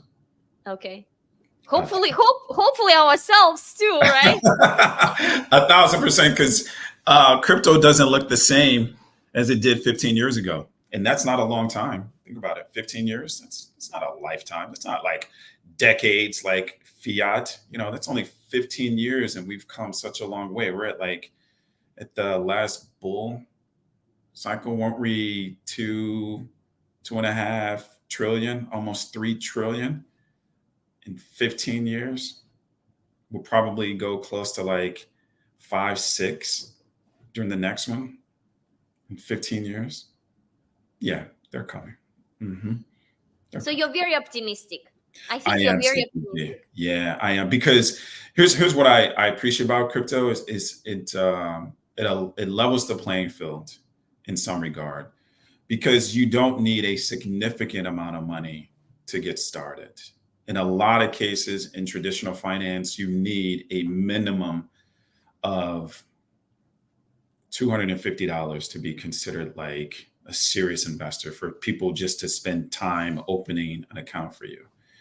So let's say you don't have the 250 bucks, do you have $5 to $10? Yeah, you probably do, right? So now if you invest $5 or $10 in a stable coin and you DCA that every month, right? $5 to $10 every single month, and you hold on to that stable coin, do you think your financial future will look very different? My guess is, yep. Versus if you can't open up the $250 investment account, but you put your money in a savings account, the same $5 to $10 a month, and you only earn 1% per year, will that likely change your investment future? Probably not, right? So crypto allows for the bankless and people with very little access to capital to start investing. That's it. You just want them to start investing. And then Yes. when they see the potential of all of a sudden their 50 bucks goes from $50 to $55, now they're more interested in investing. So now they want to consume more and more information about different types of asset classes. So now they become a smarter individual, a savvier investor. And the hope is that they pour that information into their kids and their family, right? So now we do this, we expand and we go up, right? So crypto allows that type of flexibility because the cost of entry is so affordable, you know? And that's what I really liked, how you ended the message of introducing kids and families. Yeah, that's all it's about. Legacy. That's what I'm Yeah. interested in. It's about legacy. Like every generation should, with the right coaching guidance, should do better than the predecessor. Should, should, right? So that's what I'm hopeful. Yeah. You have a question, KK. What should you rent? What should you buy if you want to grow your wealth? Ooh, man, this one has been up for a massive debate, but only recently, right? Because the knee-jerk response has always been to buy because people considered a house an investment, right? And it is, but nowadays you really have to run the numbers and figure out economically what makes sense, right? Because people were just getting a house because that's what you were conditioned to think and believe, that that was a path to becoming wealthy. You had to own the house. Equity was important, right? And I'm saying that's probably true, but you want to know what else is important? Your quality of life, right? So what if you buy a house and you are brick rich, but cash poor? So Oh, no good. your quality of life is very different, right? So could you then rent, save money, and reinvest in other assets and invest in your quality of life, right? So now I'm kind of introducing not just the economics, but like the economics and the type of life you want to live. Like that's the question you also have to ask yourself. So there really isn't a right or wrong. It's really what's most important to you, right? Quality of life, equity, and then run the numbers, right? And see what makes sense. Yeah. Now, since you're in real estate, maybe I'll follow up here on LD's question. So my understanding is that, I see what LD is doing there. So yeah, what LD is doing there is he's introducing like passive income, cash flow, yes, which makes sense to me. So that's different. So I understand what he's doing. Yeah. Okay. yeah. So, but before even LD asked this, before he wrote this second part of his question, like in terms of like an average consumer, uh, like you said, the message has been always that it's better to buy rather than rent. Assuming that somebody is not buying more than they could afford, Yeah. assuming that their monthly payments are reasonable, Yeah. wouldn't it be better to buy if they knew that they're going to live in the area at least certain number of years? Yes. Absolutely, CPG. All things being equal, establishing equity that's a transfer of wealth, equity in which you can tap in to then create other financial opportunities, that makes a whole lot of sense if all things are equal. The first choice would be to buy an asset. You got it. And kind of relating to the second statement that LD made in terms of creating passive income, my understanding is that, and maybe you can tell us more, that, and I don't think that it's true for US only. I think it's becoming a trend worldwide that rents are going up. Rents are really going up. Yeah. So if rents are going up uh, a bit faster, right, then maybe your uh, mortgage payments, um, maybe you could try and become a landlord, Yeah. uh, and right, and I think so. And buy let somebody else properties pay that, the mortgage. yes, yeah, that's Absolutely. that statement that somebody else pays your mortgage essentially. Absolutely. And that But is you the, do have to run the numbers. I agree with you you. do have to run the numbers because what we didn't do in the past was run the numbers, CPG. It was just everyone's life's goal, mission is to buy a house because that signified to the rest of the world that you made it, that you were successful, right? And I'm saying, is there another way to achieve success outside of owning a home? And I would say, of course, because you could rent a very affordable place without all the maintenance associated with a house, right? Like if you think about repairs and yard work and all the other things associated with kind of maintaining a house, if you were to save those proceeds and reinvest in more passive income plays, then maybe that makes more sense to you, right? Because you could still own other assets. So we get back to checking the box on owning assets, equity. So you could still own other properties. And then you introduce passive income, cash flow. So now you can afford this lifestyle that you really want without a mortgage. So it all depends. Yeah. Run the numbers. Yes, absolutely. Well, thank you so much. um LD out there cooking up questions. I love it. yeah, it's really cool. I really like the idea of integrating real estate with crypto. I think this is, I really hope that we are going to see more and more projects like that and more integrate. And maybe even from taking mortgages using your crypto's collateral, Yeah. recording title deeds on the blockchain, using NFTs to raise capital for real estate startups, variety of those projects. That would be I really agree. cool. I Yeah, agree. I'm that would be excited. really cool.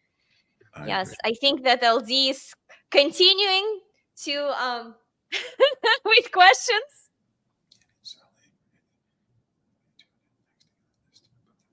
Exactly, LD. Exactly, LD. Yep. So he bought the house because it was a really good deal. He started there and selling it. Yep. And in 2 years at 200. Yep. Next thing on the list is to put the money. Exactly, LD. Put the money back to work for you. That's it, man. We just want our money working over time. I say that all the time. Like you want your money working overtime for you. You don't necessarily want to be going out there working, 2 jobs unless you have to, 80 hours a week. Find a way to free up some disposable income so that you can invest and allow that thing to work 24/7 for you.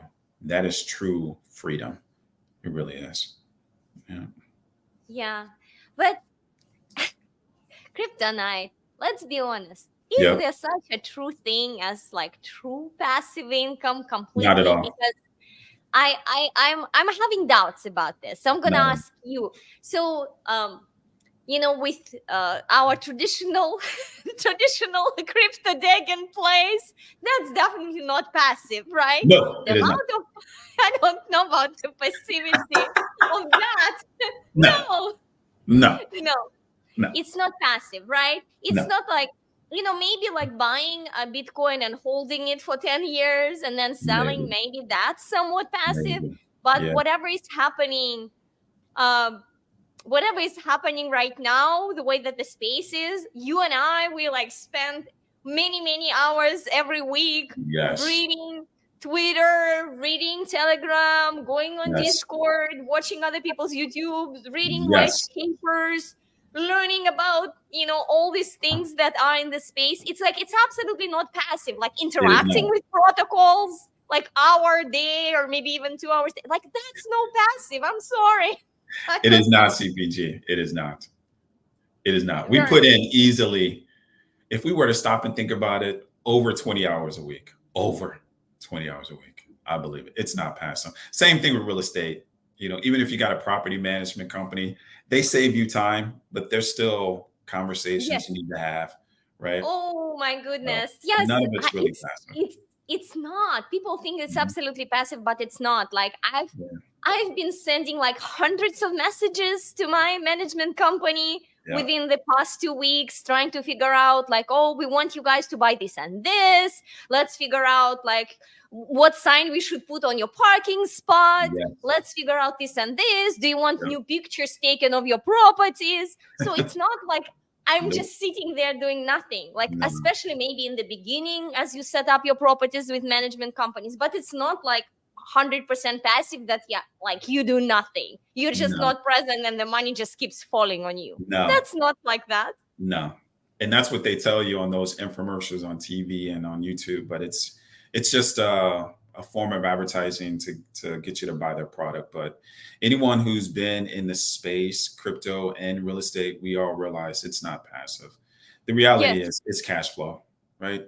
That's what it yes. really is. It's cash flow and it involves effort for sure. Yeah.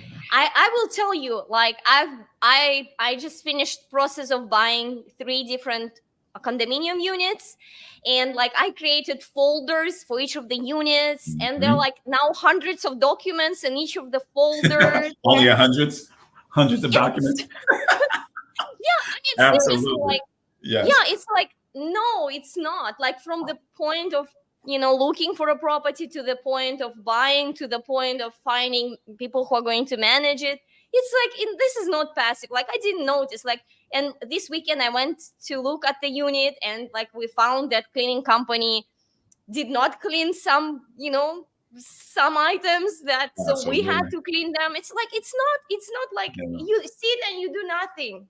Like I no. did, even with management companies, like I didn't find that, like everybody says, oh, like just management company takes 100% of it. Like but you have to set up so many things.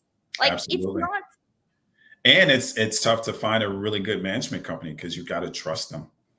Yeah, you got to trust them. And that's also hard to do too because they represent your brand, right? They represent your Yes, brand.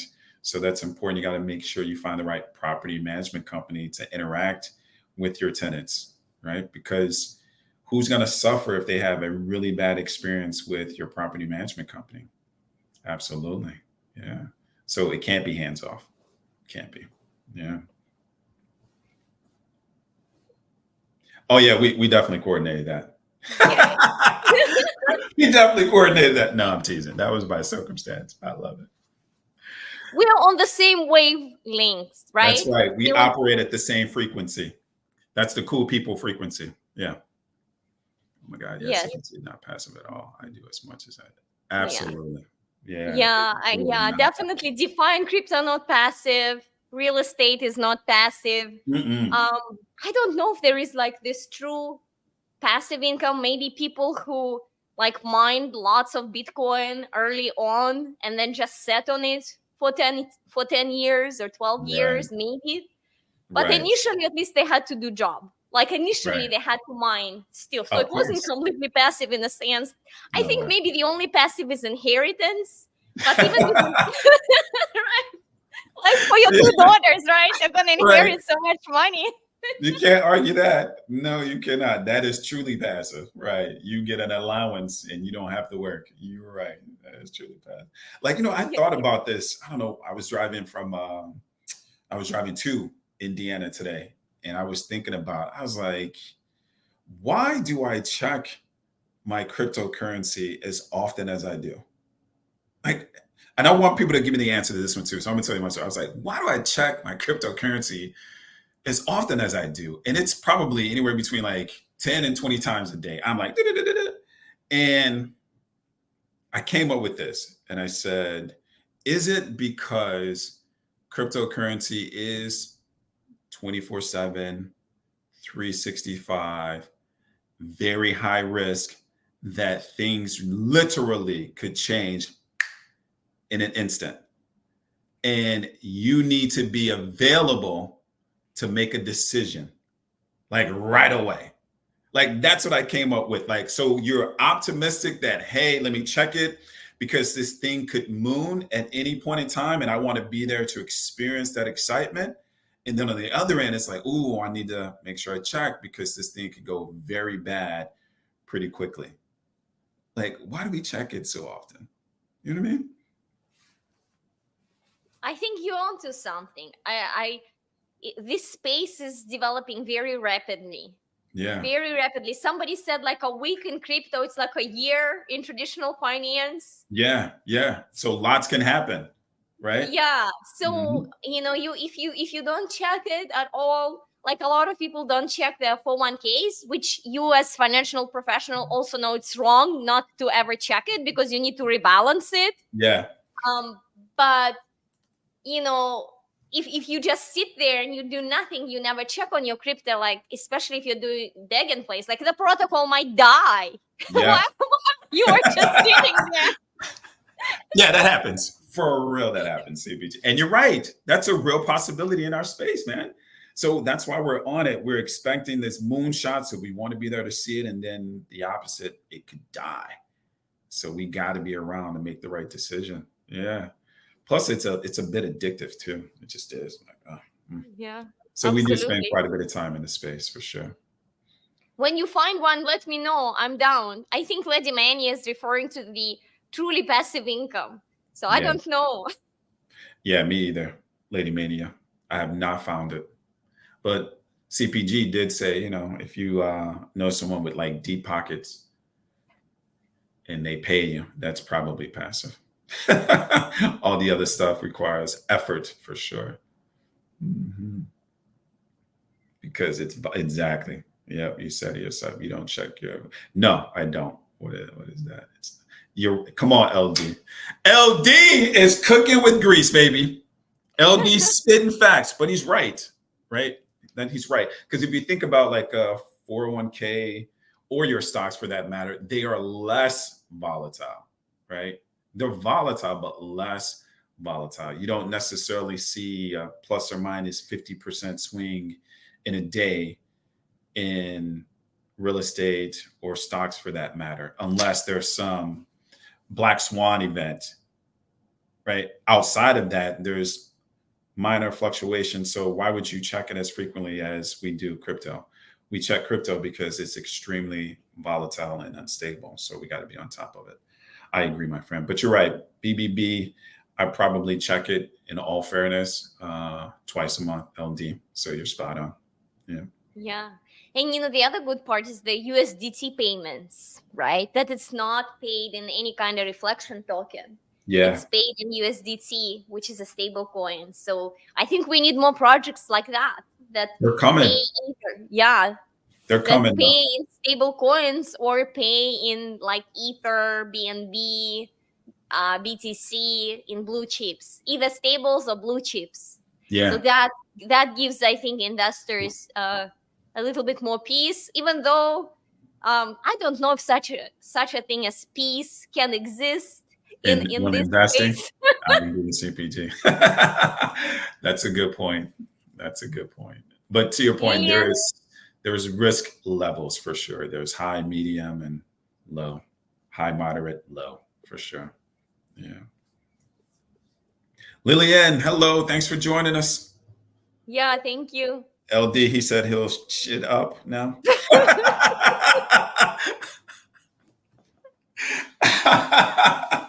That's good, LD. I love it, brother. I love No, it. it's all good. I think we really enjoyed having LD here and some questions, some interesting questions that he posed here. I agree. So, we've been going like 1 hour 40 minutes, but kryptonite, one thing that I wanted, I did mention the appreciation part. So I think when I think about you, you are like a diplomat, really. And I don't know, maybe this is your professional background or just maybe your personality. You do seem like you are kind of like a very diplomatic person. Like really, you are a diplomat that tried to resolve conflicts or maybe misunderstandings between different groups in Yeah. drip community. And that's what drip to wealth Twitter spaces, I think, uh, done really good job over the past multiple many months. Yeah, it's crazy. It's been months now with an Yeah, S. it's been months, Mhm. it's been Yeah. months. But but you're also very honest, even though Yep. you're a diplomat. Hmm. So I think you're a very honest individual. So where do you see, I'm going to ask you this because you ask a lot of people on your streams, but where do you see specifically drip animal farm ecosystem going, and where do you see DeFi going? Hmm. So for drip, I am cautiously optimistic about the future of drip. And the only reason I'm actually saying cautiously is just based on the past, right? Just based on the past and the lack of execution, the fact that there is still quite a bit of community members that are still disengaged, and then the absence of a catalyst, like a real catalyst, just gives me concern, right? Okay. Because we are at, you know, September, which historically has been a very tough month for crypto. And it's only going to get deeper, right? Because we haven't finished 2023, right?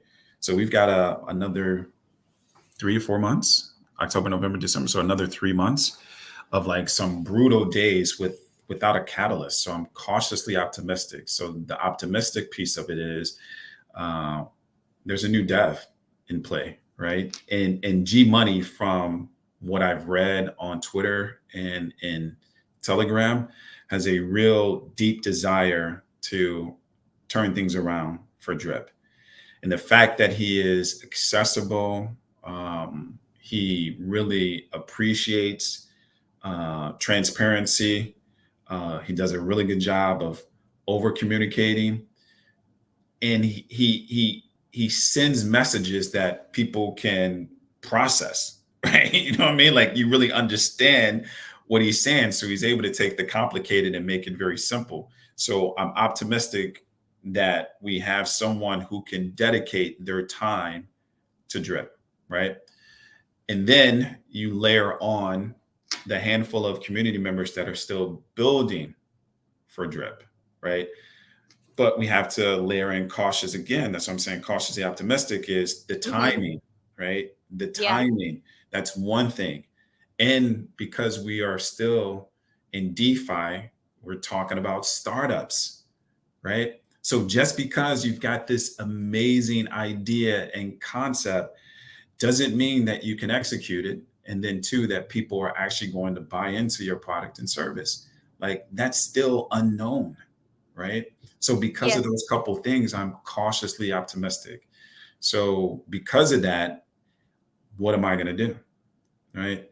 So for me, I'm actually claiming, like everyone else should be, right? That's the simplest thing to do. You can run the numbers and see if you should compound a claim, but the simplest thing to do is to claim and accumulate as many drip as you possibly can.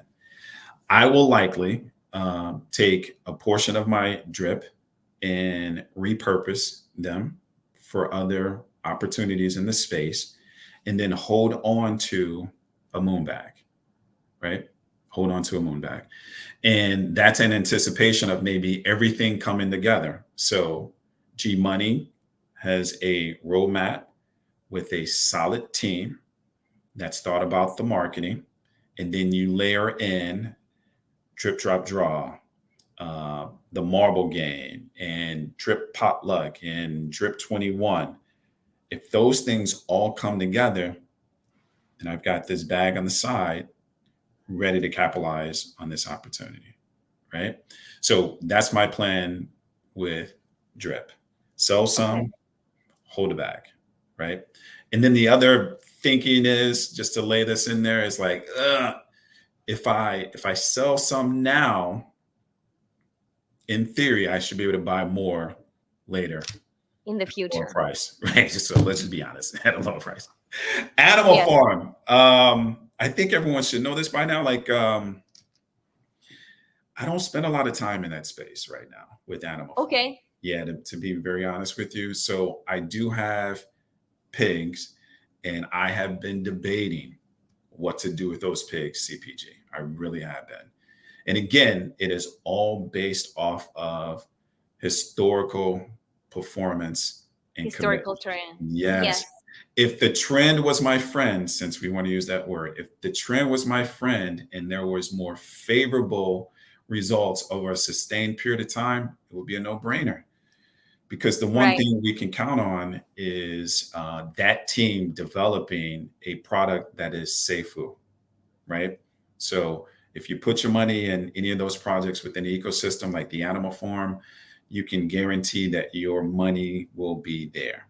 What you can't guarantee is performance and sustainability. So I don't know what I'm going to do. If I were to be pushed really hard on next steps, I would sell my pigs and reinvest them in elephant money. Okay. Okay. Just being real honest. Okay. Yeah. Yeah, it's fair. Just Fair being game. I really think, honest. Yeah. yeah, I think we talked a little bit how well money is performing Yeah. a little bit early in the stream and Yep. on Saturday as well with Nina. So, Yes. Yes. So that's what I would do with my pigs. And I'm probably like 70% thinking that's what I'm going to do. And here's the reality, because I'm going to be forcing projects in this space to really earn my trust. Before, I just gave yes. it away. I did. Yes. I just gave it away. And now you've got to earn that. And you earn that through delivering products that are safe, sustainable, performing well. And you, as a dev and team, you've got to embody my principles, right? So you've got to Yes. be good at communicating, collaborating, managing expectations, holding your team accountable. If those things don't line up, then I ain't gonna mess with you, because I don't have Yes. to. There's too many other projects in the space to Yes. play around with something that are opposite of my principles. I just don't Yes. do that anymore. Yeah. I'm with you. I'm with you. I really like what I'm hearing from you is that the past performance is the best predictor of the future Thousand performance. percent. Because we And don't know we've what the seen it. future is. Yeah. Yeah. Yeah, we've seen it. We've seen it with real time, in real time with stocks. We've seen it with some other crypto projects. So I think this is a very sensible approach. Yeah. Um, that's Lady Mania posted USDT in and BSC out. People are being a lot more conservative in this bear and really want to see more protocols using stables. 100%. Lady Yes. Mania, Yeah. if you can maybe put it in the chat, if you don't mind, of course, sharing the name of the project. I'm sure some of our people on the stream and audience would be interested. And I want to do this to CPG. Like, here's what I want people to take away from what I'm saying to them, because I don't want people to feel like we're necessarily picking on a specific product. And I think, No. we go back to these because that's just been our experience. So that's what we can talk to in great length and great detail, right?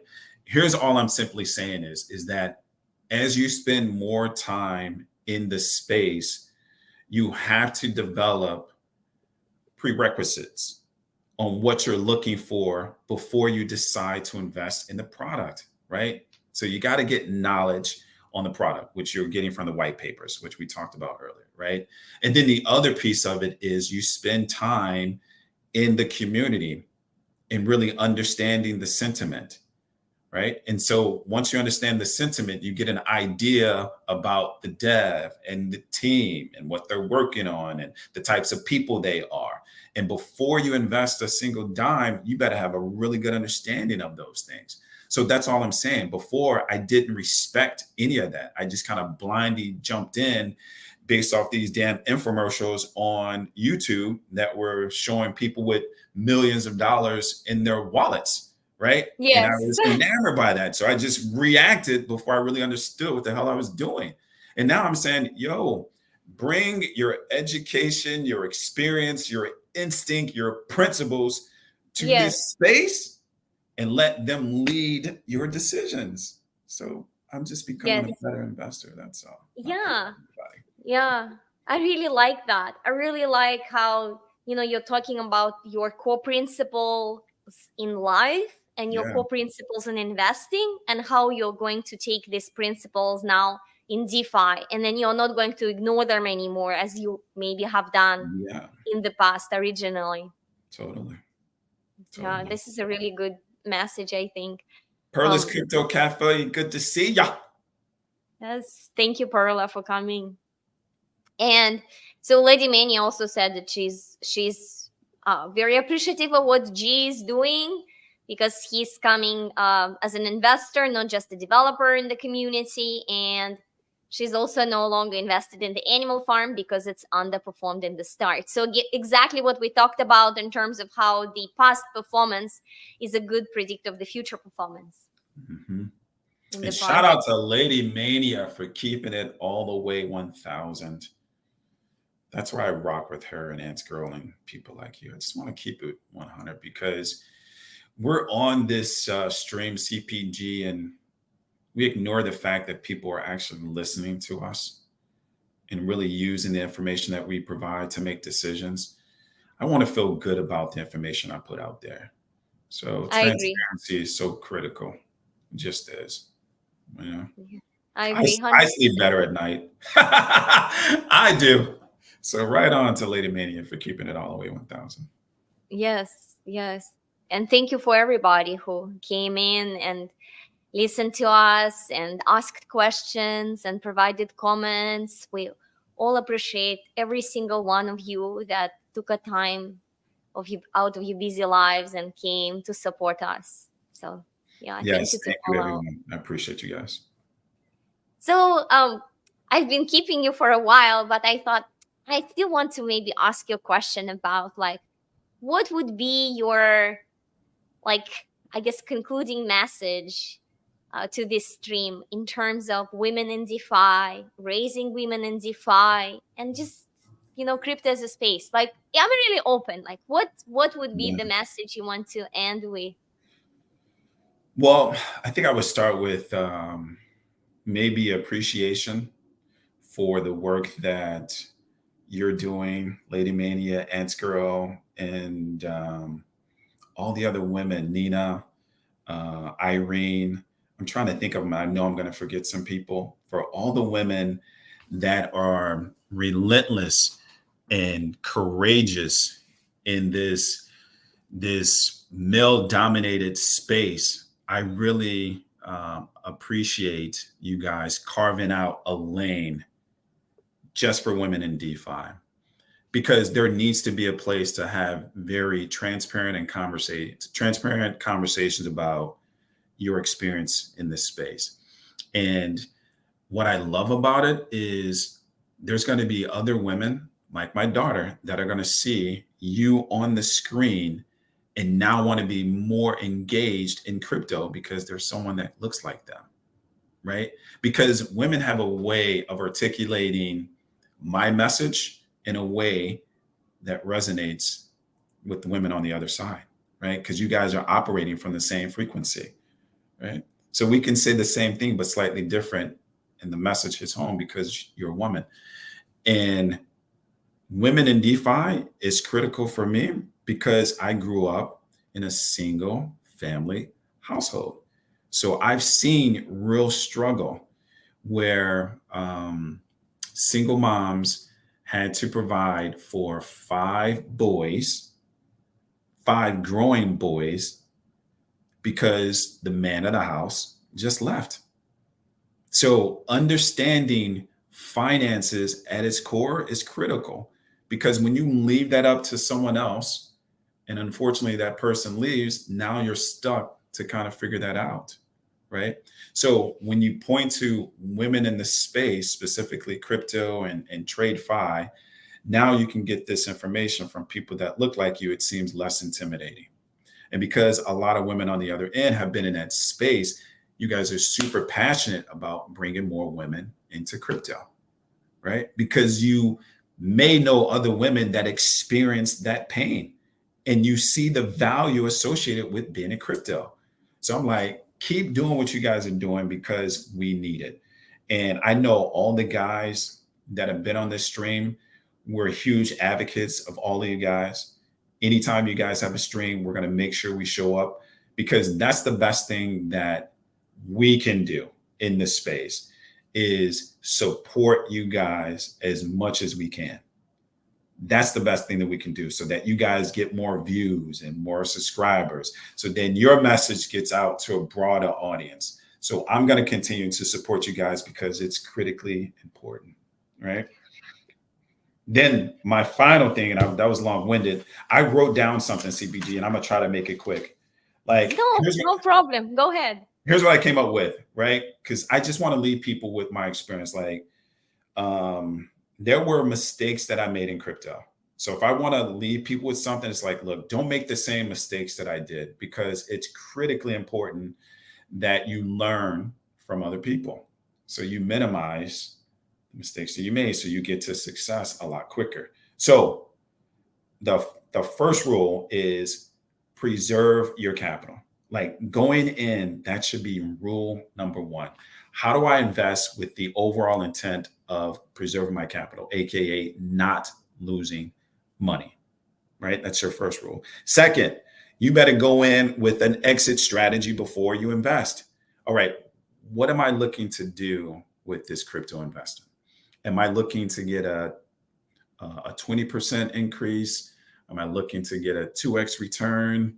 If the price goes down to this, like, have those types of questions answered before you invest, right? Have an exit strategy. If it doubles, I'm taking 100%. If it doubles, I'm taking 20%. If it drops by 50%, I'm pulling out my investment. Think about those things before you invest, right? Third, stick to your plan. YOUR, stick to your plan, right? A lot of us get into the space. I'll speak for myself. I got into the space envious of someone else's position, right? And because they were at that position, my goal became to equal their position. I want to chase that person down. I didn't think about what the intent was for my money. Their balance could have been, hey, look, I want to achieve this balance because I'm looking to retire in 5 years.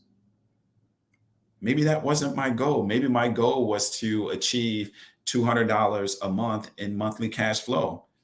Our goals are not aligned. So I need to establish my own plan, right? So create your own plan. Don't follow an influencer's plan. Follow your plan. Fourth, don't marry your crypto. Don't marry your crypto. Right? Sometimes we hold on to a crypto far too long and it divorces us, right? So at that point, we're no longer objective on how we view the crypto, right? We're emotionally tied to it.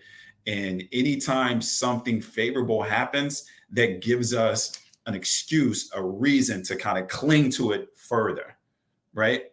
Because we're emotionally attached to it. We're not thinking objectively. So don't marry your crypto, because if you do, you're no longer objective. Because if you were objective, you would say, hey, look, KK said establish a plan. I'm already 50% down. That was my exit strategy. So I need to take the remaining 50% and reinvest it in something else, right? Because if I keep it in there, there's potential it goes to zero. So I'm losing my opportunity cost. So let me take my 50% that's remaining and reinvest, right? So don't marry your crypto. Do I have another one? Oh, the last one, and I've said it over and over and over again. Bring your in real life principles to crypto and DeFi, right? Stick to your moral compass, your fundamentals, right? Because those things served you well in your real life. So don't park them at the door, right? Sometimes when you walk in someone's house that's got a really nice house, the first thing you do is kind of take your shoes off at the door. Like, let me take my shoes off, right? So here, what I'm saying is, do not leave your core principles at the door. That's your guiding light, right? That's going to keep you out of trouble, right? Because that allows you to vet these projects before you get in, and it allows you to kind of manage it while you're in it. So don't leave your core principles at the door. All right. So I think that was it. Yeah. Bring your real life principle. Yeah, there it is, CPG. So that's where it is. And I appreciate everyone hanging in there. It was weird kind of being on the other end. The last time I did this was months ago with Mo, and I was actually nervous, right? But Mo made it very easy for me, because at some point, we're not actually being interviewed. It's really just a conversation with a friend. Yeah, we're just So having a friendly that's conversation. all it is. And I appreciate you, CPG, and everyone else. Yeah, thank you so much. I did write each one of your points as we were talking, so all of them are numbered and they will be stored in this live stream chat so Right on. that people can always look at them. And I also would like to thank you. I hope I didn't make you nervous. I really hope I didn't. No, no, you didn't. I was just in my own head. Hmm.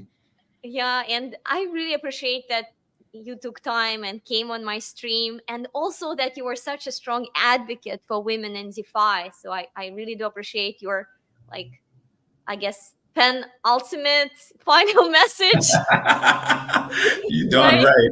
You done right. Support the women in Yes. DeFi. I mean, Yeah, because you thank guys you. are brilliant minds. You just are. You guys are so brilliant and courageous, and you guys think about everything. Men, we just want the cliff notes. You guys need all the information to make informed decisions, and I respect and appreciate it about you guys. I really do. All of us try. All of us. Yeah, All of us. We might not be always as successful as we would like to be, but we try really hard. All of totally, us. Yeah. totally. Yeah. Kiki is a natural. Okay. Watch out, Lady Mania. Realize and embrace why you are in crypto at all. It is a financial growth. 1,000%, Gary V. 1,000%, my friend. Ask him, does he think crypto is going to be around for many, many decades?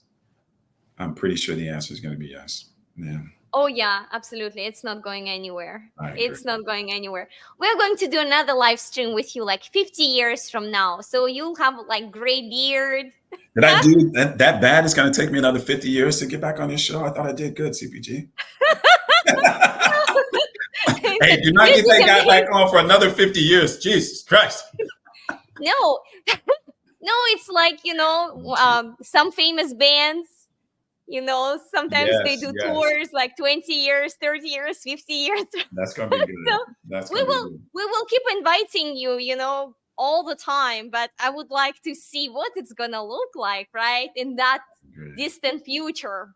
I agree, Yeah, CPG. I'm not looking even forward maybe to it. 50 years, but like how it's gonna look in 10 years. I mean, I didn't even Different. know that it existed 10 years ago. Different for sure. It's going to look different. 15 Yeah. years, it already looks completely different. We went from Bitcoin to like thousands of cryptocurrency options in 15 years. Can you imagine another decade?